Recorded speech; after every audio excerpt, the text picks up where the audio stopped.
Hey, what's up, guys? Welcome to day 13 of this 30-day email breakdown challenge. And I'm Leonard here. So, today, as usual, we'll be breaking down one of the story based email copy in in my inbox. And the reason why I share this story based emails is because they really have the elements that are needed to connect and engage with your audience so that you can impact with with your products.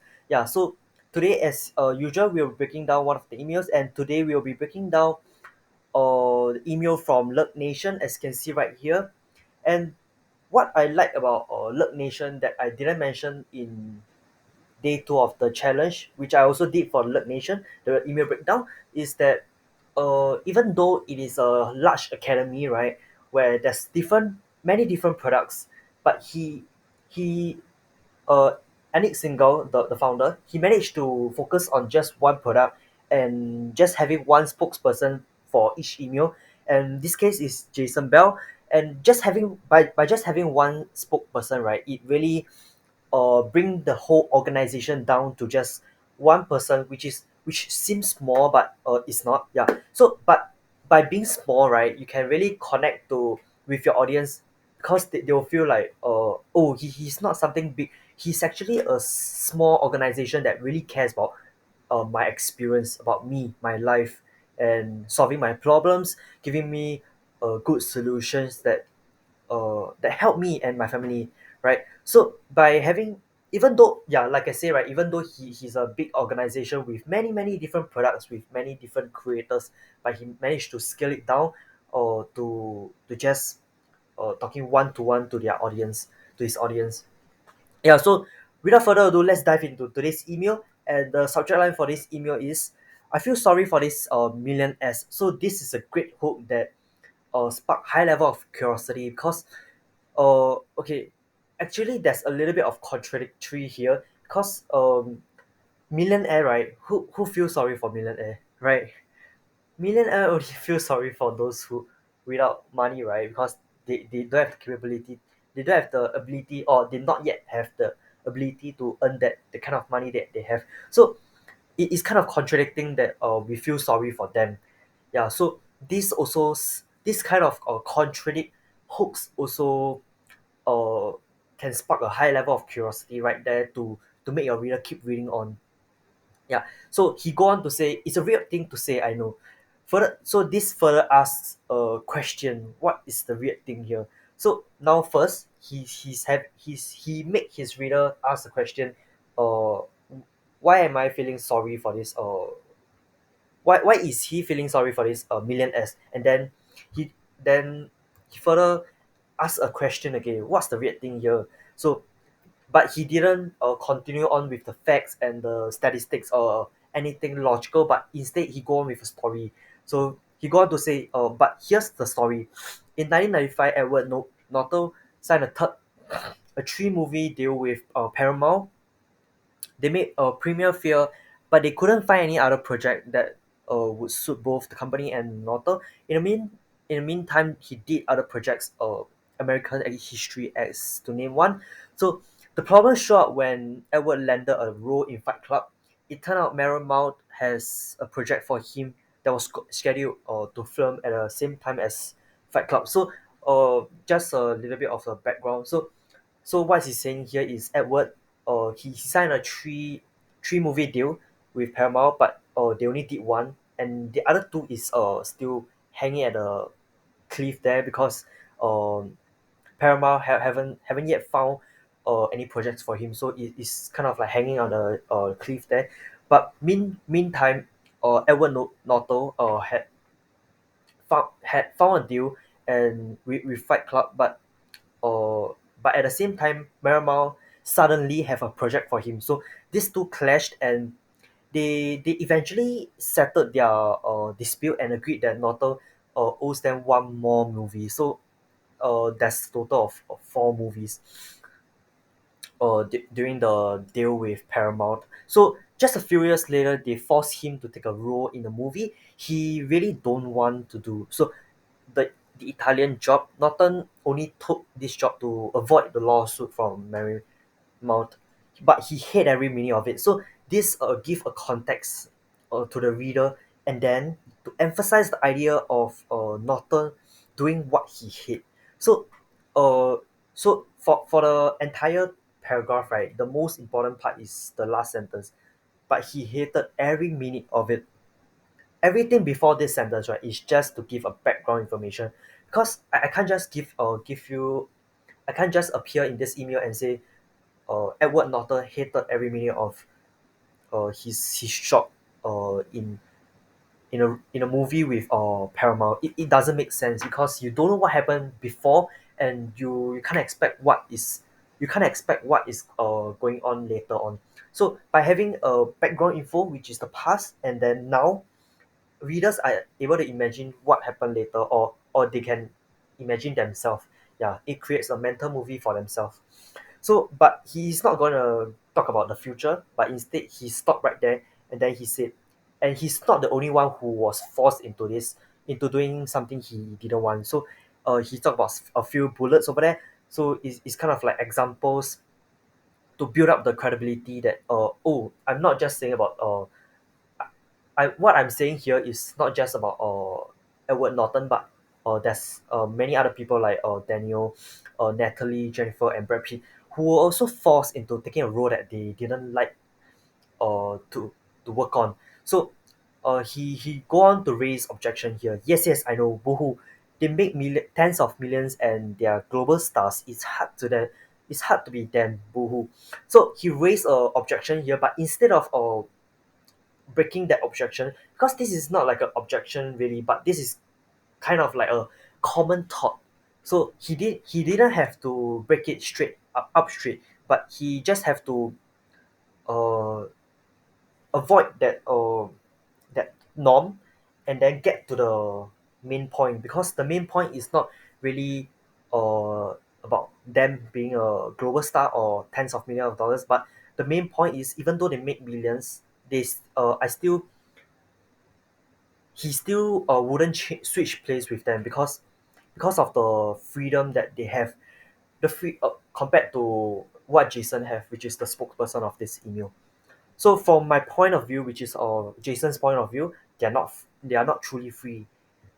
They are there always someone above There's always someone above them managing their time, whether it's the producer, a studio executive, agent, press. They still have a boss in some shape or form. Their career is always in someone else's hands and mercy. And as this story shows, they have to do things that they don't want to do. They don't have true freedom.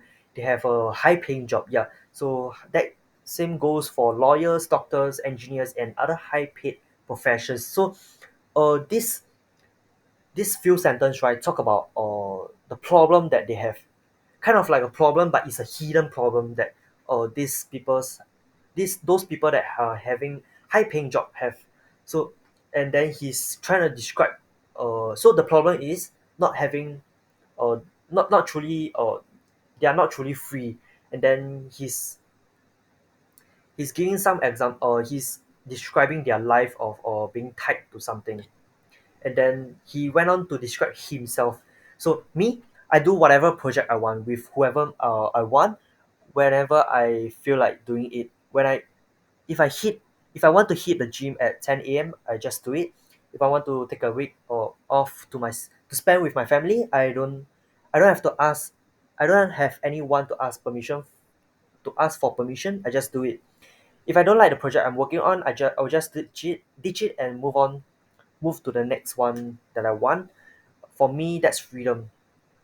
So he's at first he's talking about the kind of freedom these people have, those people have, which is very obvious. There's a lack of freedom there, and then he transit, which is using a contrast to talk about his own life, that is full of freedom, that not really full of freedom, but the kind of freedom that he wants, at least is more than them, more than those people with high paying jobs, right? And then and that freedom comes from having an income source that's putting money into your bank account whether you work or not. So you only do the work once, and then you profit from it for months, sometimes even years. But instead of just talking, let me show you such an income source in action. So he's giving a solution here without giving a product. He's just stating a solution, and then he transition using the sentence over here. But instead of just talking, let me show you such an income in action. So he's giving example here. So it's like his solution is you only do the work once and then you profit from it for months. That's the solution. And there's thousands and one ways to I mean thousands of one's products to thousands of one framework to execute that solution, but he just want to talk about just one framework right here, which is the birthday method. And the birthday method coincidentally is one of the products he's promoting right here in this email. So what you are doing with this birthday method is using people's birthday to get new customers to local businesses in your area. And for doing that, this local businesses to will be try to pay you $500 per month. The best part, it takes only one an hour. It takes only an it takes about an hour to click a few buttons and copy paste a few text to set up these systems for them. After that, it's running virtually on autopilot with very little maintenance. So this is the kind of freedom that he wants.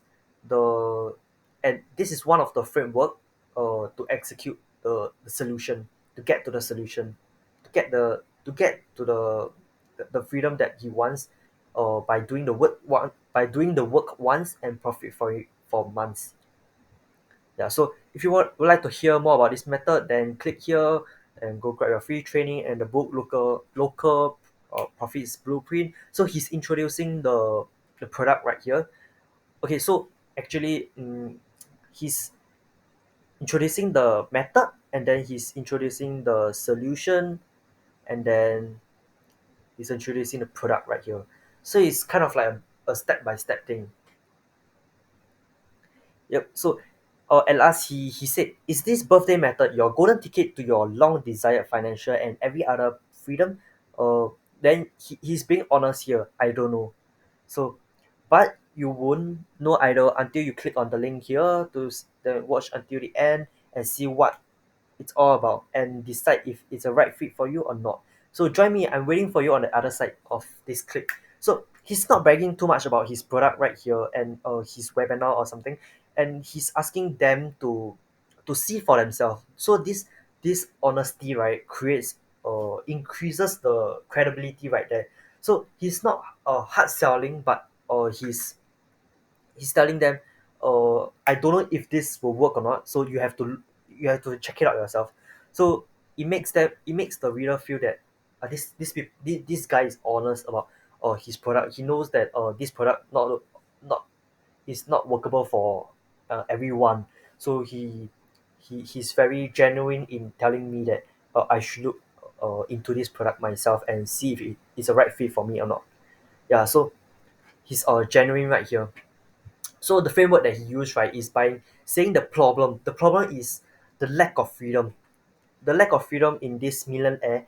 And and then he go on to agitate this problem by saying, by having this whole chunk of sentences.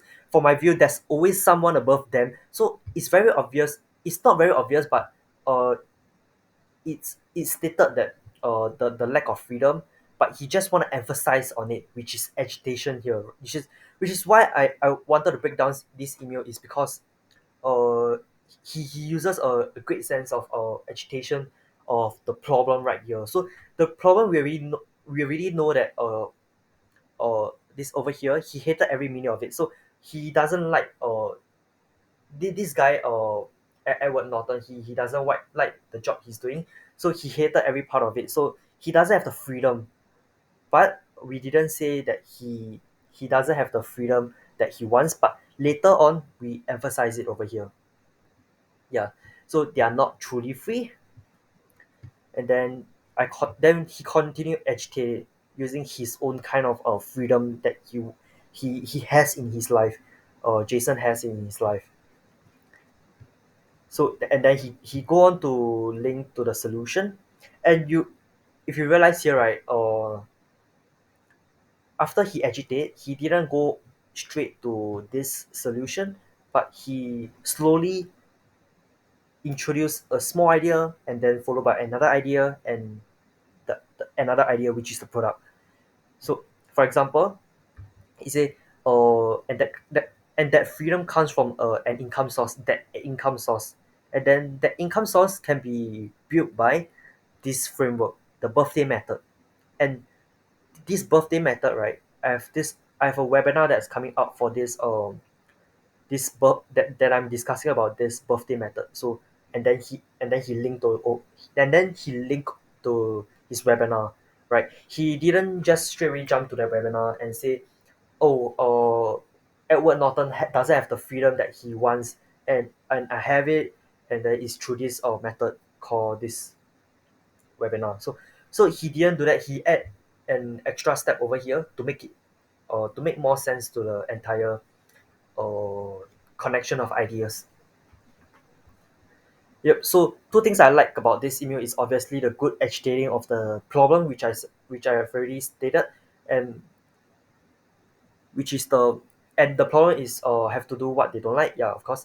And he has successfully placed his product as a byproduct, or a side or tool for the readers to achieve the freedom they want. So meaning, right, excuse me, so meaning, right, this his birthday method, right, is not the only way they can achieve the freedom, but they can try it out, right? So he's saying, as I said, right, there's 1001 frameworks that people can use to create an income source that's putting money into their bank account, whether they work or not. So there's a lot of ways to do that, but one of the ways here is the birthday method. But he didn't do it in a hard sell way, but he just telling them, there's a lot of ways, but this is one of them. Yeah, so that's it.